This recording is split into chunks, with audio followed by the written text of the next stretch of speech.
All right, so this is going to be another movie review. This one's called Snake Eater 3, His Law, 1991.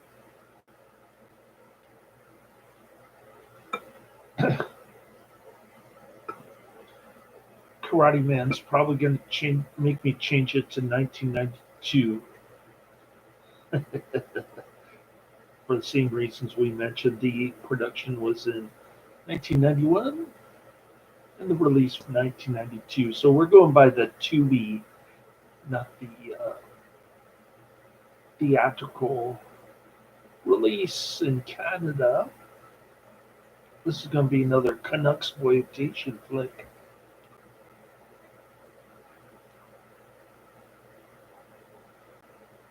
I'm giving it 5 out of 5 stars. I thought this was the best one out of the three. It's got cool explosion, Confederate flag, tons of nudity in the beginning. I think my son was offended when the Jeffrey Epstein girl was lifting up her skirt. So he started walking around and listening to his iPhone. He said the movie was inappropriate. No, I didn't say that. I said there's gonna be an inappropriate scene in 3, 2, 1. I called it. You called it, but it was just they were just going through hotel walls to pop out the other side. So his prediction was a little off. I think they showed too much nudity in the beginning to show any more. Otherwise, it would have been rated X film. That's what I said. Pretty cool looking poster with Lorenzo Lamas and Scott Bam Bam Bigelow from WWF days. A troubled wrestler who was quite agile in the ring despite being overweight and heavy. No rules, no system, no mercy. Lorenzo Lamas's Snake Eater 3, His Law. So it's got some white slavery action going. It's just all around. It's a great film. They enslave white people and fly a Confederate flag. Very smart. Yeah, I told you those rednecks were into white slaves. I tried to explain it to my friend from Santa Rosa, Terrence, who flaked on us this weekend because his vacuum cleaner broke. Oh no. He owns a cleaning business, so I guess that vacuum cleaner is his livelihood or something. I don't know. Plus, his hotshot stockbroker son is coming from Virginia to visit, and he does not get along with his dad at all because his dad is blabbermouth and he won't stop talking until his son tells him to shut up. Snake Eater 3, His Law is a 1992 crime action film directed by George Erschbamer, starring Lorenzo Lamas, Minor Mustaine, Tracy Cook, and Scott Bam Bam Bigelow. It is the third installment of the Snake Eater film series after 1989's Snake Eater and 1991's Snake Eater 2, The Drug Buster. Lamas, in his last series appearance, returns as Vietnam veteran Jack Soldier Kelly, who attempts to save a dropout student from sex trafficking biker gangs.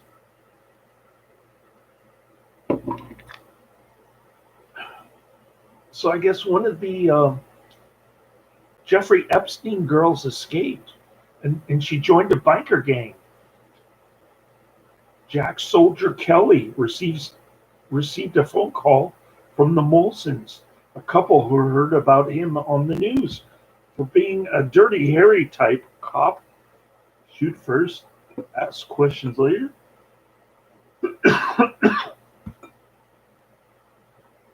They tell him of their daughter Vivian, who approached a biker gang called Hell's Fury to prepare her college thesis, and she ended up being groomed by them into a life of sexual servitude. Oh, sounds like Jeffrey Epstein.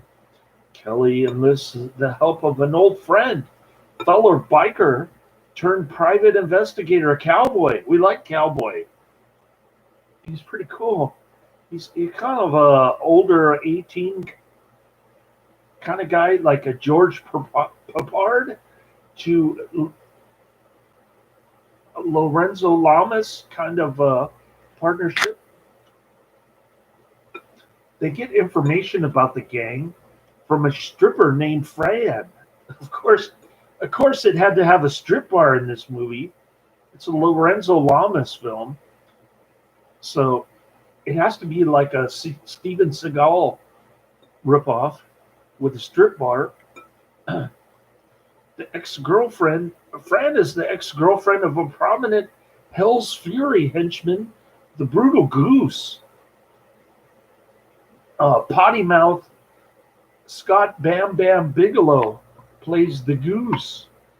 In exchange, Soldier arranges for her to room with her own girlfriend, Hildy, for protection. Kelly forces Goose to talk, only for him to reveal that Vivian has already been sold into white slavery to another gang, the Outlaws. Aware that his ex has snitched on him, Goose manages to find her whereabouts, and Goose travels to her new residence, where he kills her. A lot of brutal blood scenes in this. This movie is nuts. In retaliation, the crafty Kelly sneaks into Goose's house and rigs his toilet so that he gets electrocuted via his urine stream when he relieves himself. Okay. No more Scott Bam Bam Bigelow. He electrocuted himself with his own pee-pee. A confrontation ensues with the rest of Hell's Fury and their leader Turk, who are grimy-looking biker dude with the Confederate flag. He's like Barabbas. He'll jump on any woman he can find, including a drugged up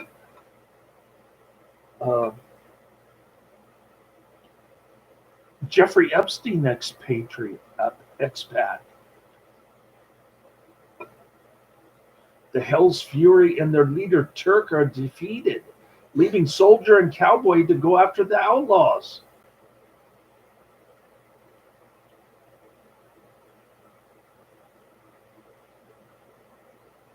Okay, so Hell's Fury is the Scott Bam Bam Bigelow biker gang. The Outlaws are the redneck philanderer Jeffrey Epstein gang.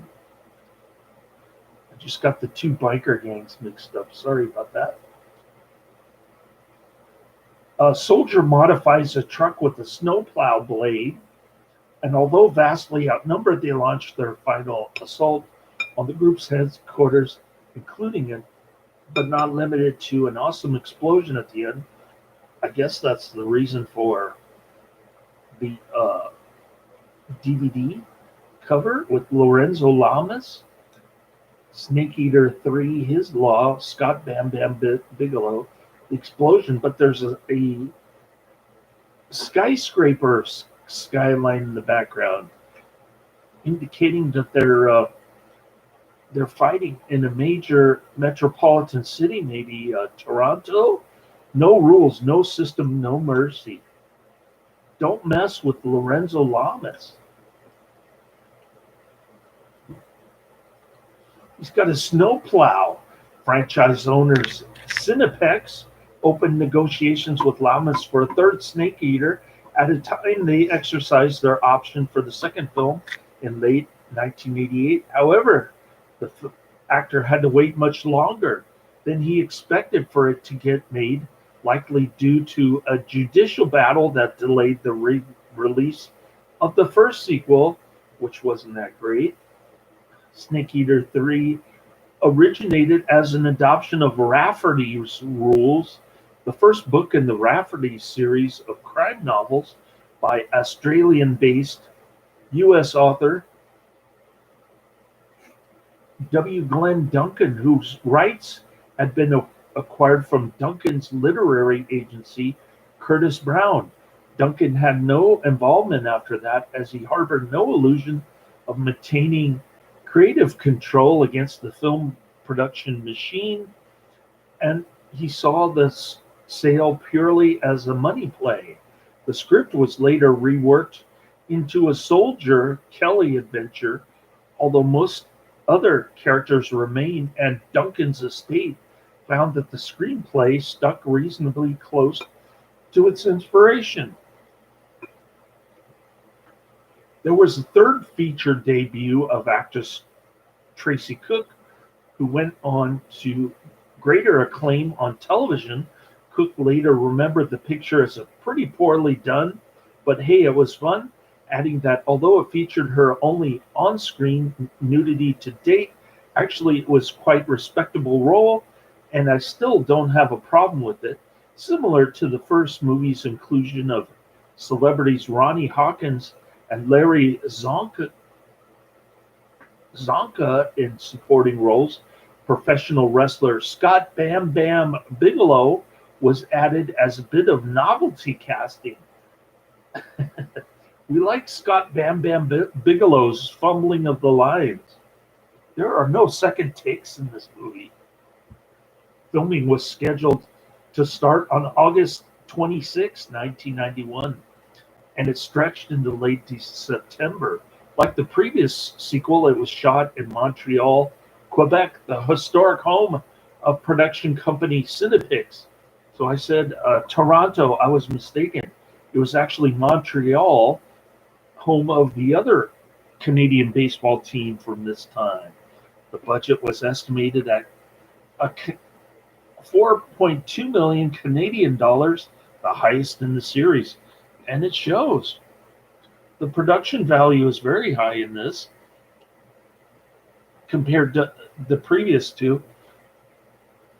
But my son said the script was written by AI. Huh? But there was no AI in 1991. No, I was talking about the movie you wanted to make. Oh. Okay, he didn't like the script in this one, I guess. I didn't say it was AI. I was thinking it was AI, but then I don't think AI was around in 1991. The film was screened for. I said the satanic walkie-talkie movie you generated was AI. Oh.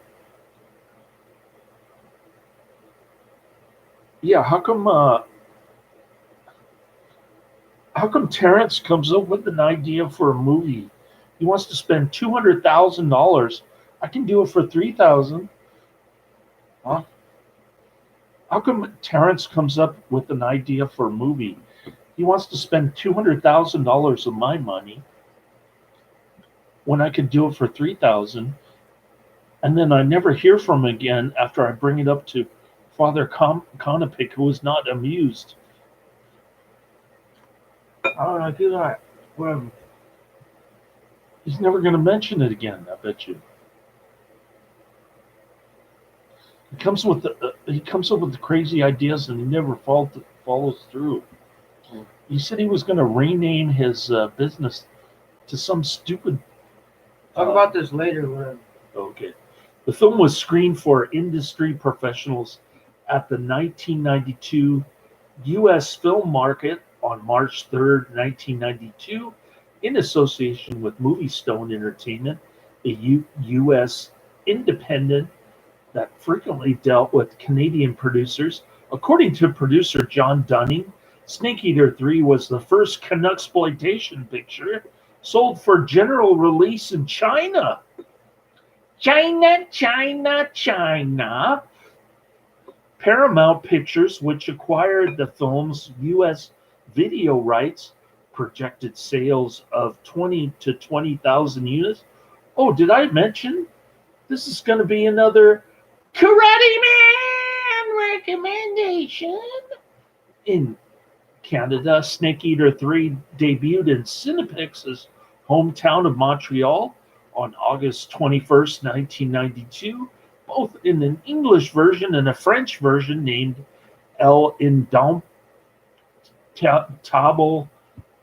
3, Saloy, The Untamable 3, His Law.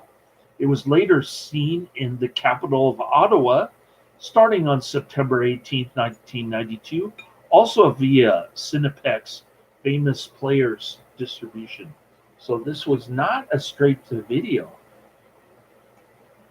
although it did go to home video pretty quickly after its screen debut in Canada. Snake Eater 3 was released in Canada and the US on October 7th, 1992. As with the previous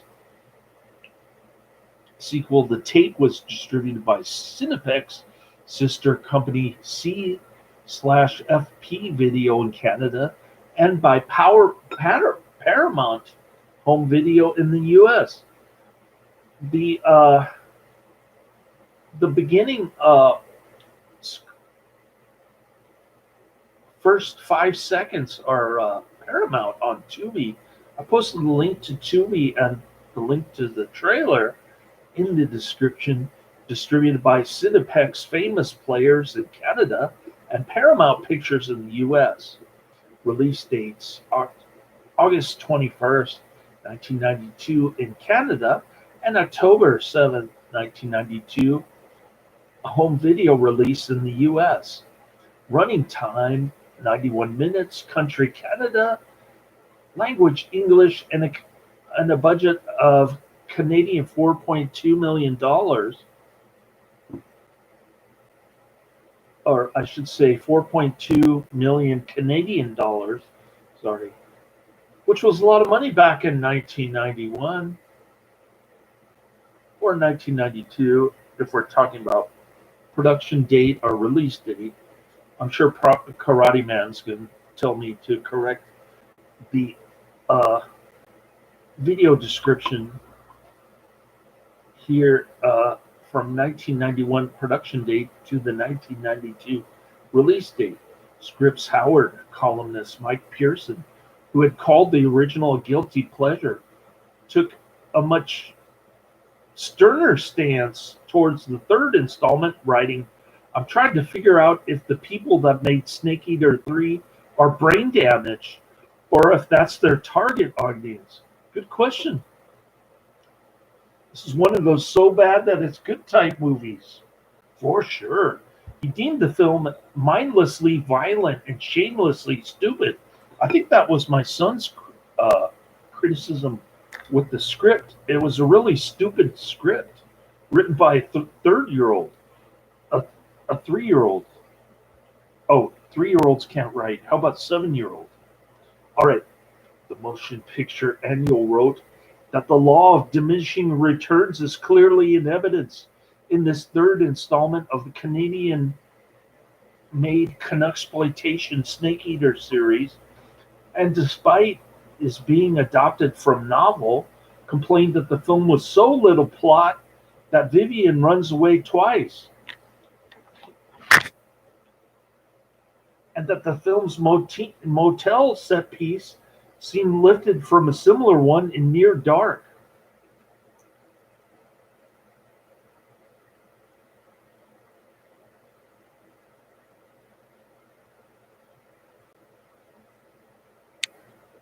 All right, we've got to check out Near Dark now. British reviewer John Elliott's Guide to Home Entertainment deemed it another assembly line tale full of bloodshed, violence, and fury.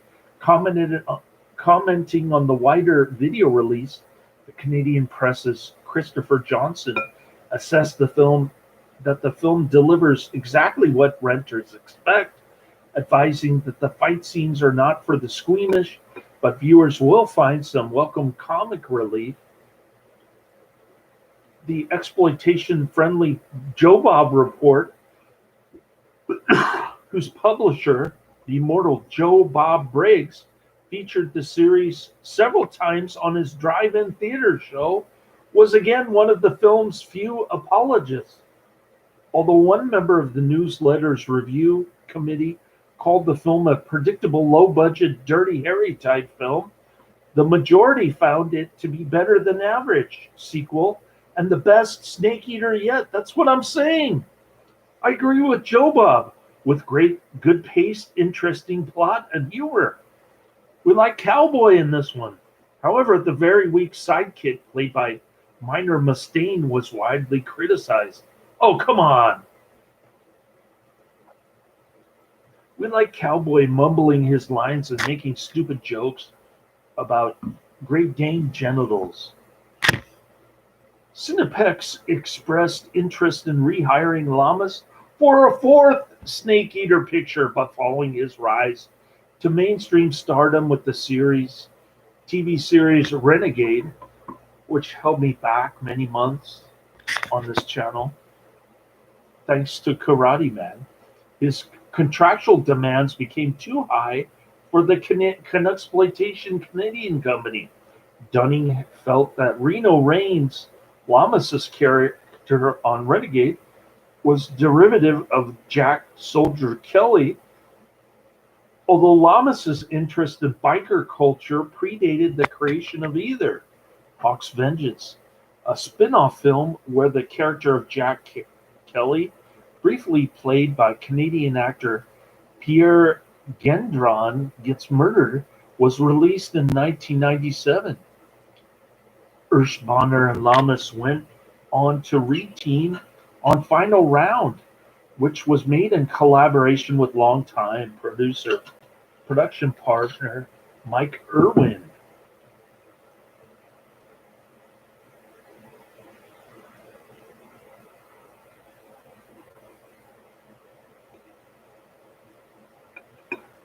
Snake Eater Law. Video 1992, rated R for nudity, violence, cursing, blasphemy. This movie has it all. For the lowbrow degenerate Australian, namely Karate Man. All right, it gets an okay 4.7 out of 10, only 715 ratings. This was, after all, before Lorenzo Lamas went mainstream with Renegade. A Vietnam vet named Soldier is hired to find a biker gang called Hell's Fury, which kidnapped, drugged, and raped a young girl and exact revenge. I thought the outlaws were the ones who bought the white slavery girl from Hell's Fury. Here's a review on IMDb. A little bit lower rating of 7 out of 10. I'm giving this a 10 out of 10. From Coolest Movies. The title of the review on IMDb is one of the best B-action movies of 1992. Again, I'm going by the production date of 1991. More like this Snake Eater, Snake Eater 2, The Drug Buster, The Rage, and Castle Falls. I think I've reviewed The Rage. Neil Kroetsch, who plays Sergeant Rico in this entry, previously played the drug boss in the original Snake Eater. Okay, we've got to add his name, Neil Kroetsch. This follows Snake Eater 1989, and of course, Snake Eater 2, The Drug Buster, which was not a good flick. I wasn't into the first two, but the third one is definitely the best of the three, by far. Release date October 7th, 1992 in the US on home video. Country of origin Canada. Language English, also known as Snake Eater 3 His Law. with 3 dots after Snake Eater 3. Filming locations Montreal, Quebec, Canada. Production company Cinepex. Runtime 1 hour 31 minutes. It's in color. The sound mix is stereo.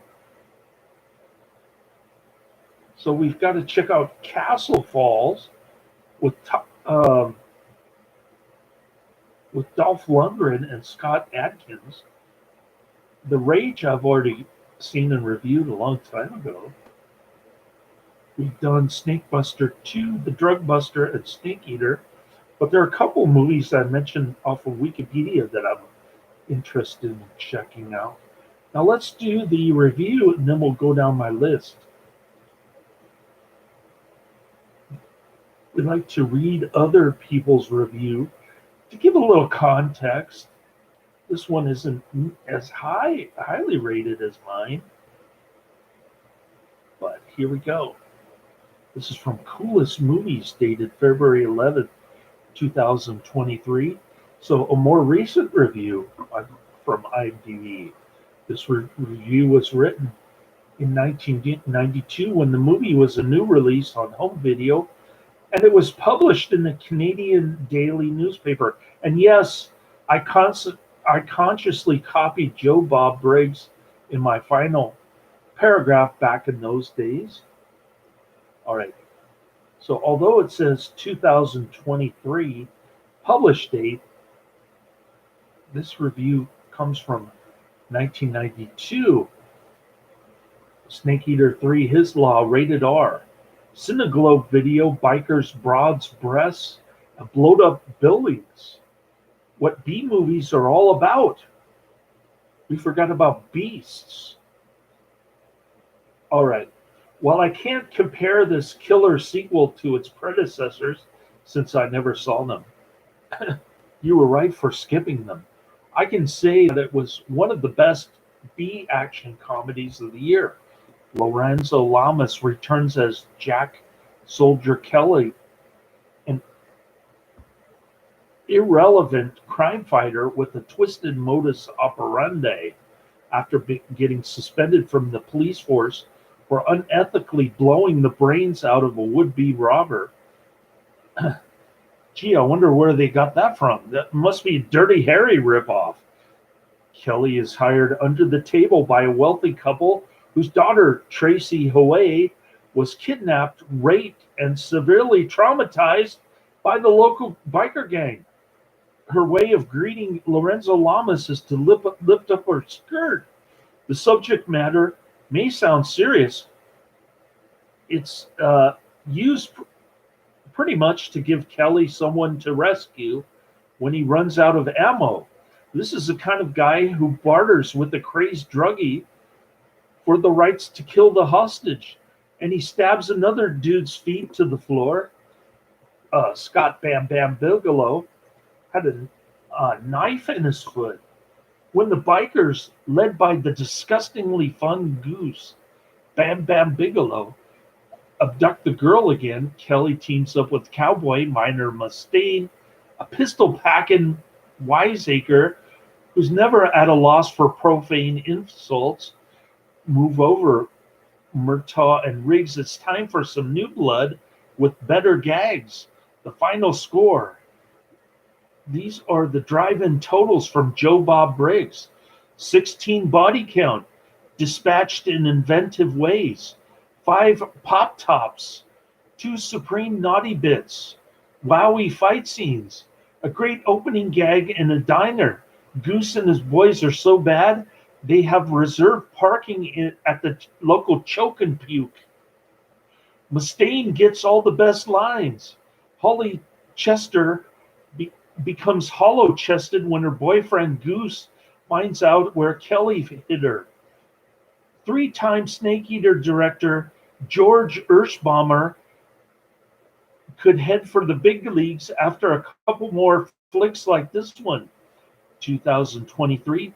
Well, we know that didn't really happen, but he still made some solid DTV action pictures during this era. Well, was that before or after Renegade in 1997? All right. So I'm going to put the director's name in all three of my reviews in this series. I didn't even know. I didn't even notice that the director was the same in all three until now. And I'll add the other actor's name in the description. We'll check out three movies that are more like this, and a couple mentions from Wikipedia. Highly recommended. Check it out if you're not offended by nudity. I guess my son was okay with the violence, but he said it was the script was rather amateurish, though, which is not necessarily a bad thing, but it was bad in the case of the first two. I think the bottom line is they poured more money into this, and it shows. It's got the Joe Bob Briggs drive-in total, so what more can you say about it? Other than Joe Bob's was actually right on the third sequel, he was wrong on the first one.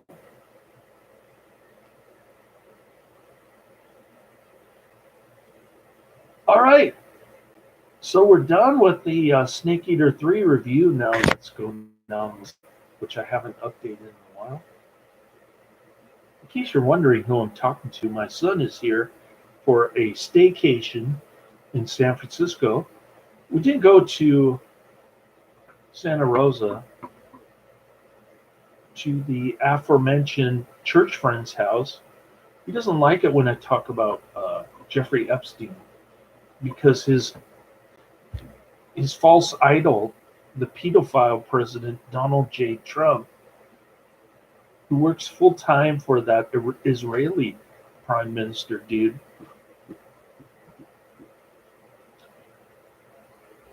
he got up on television. He said, "Why are we still talking about that creep? Move on. Nothing to see here."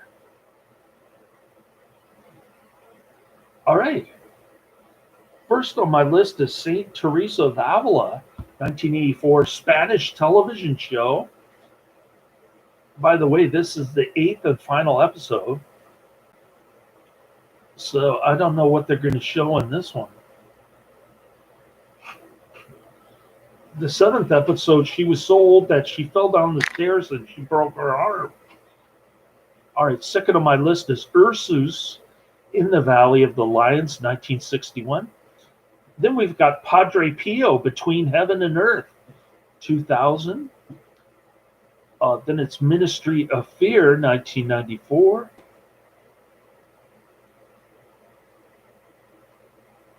And those are my next three. So we'll keep plugging away at the list today. My son has to go back home to get his underwear and a comb that he forgot to pack for some unknown reason. But he's still in his pajamas. You gonna wear those pajamas to San Mateo? I thought only Filipinos did that. All right. Well, we better get going to San Mateo. What a waste of gas. I better stop at the gas station and Safeway to pick up a couple of items. And that's the end of my review. Highly recommended. Check it out. Snake Eater 3, His Law. Laters.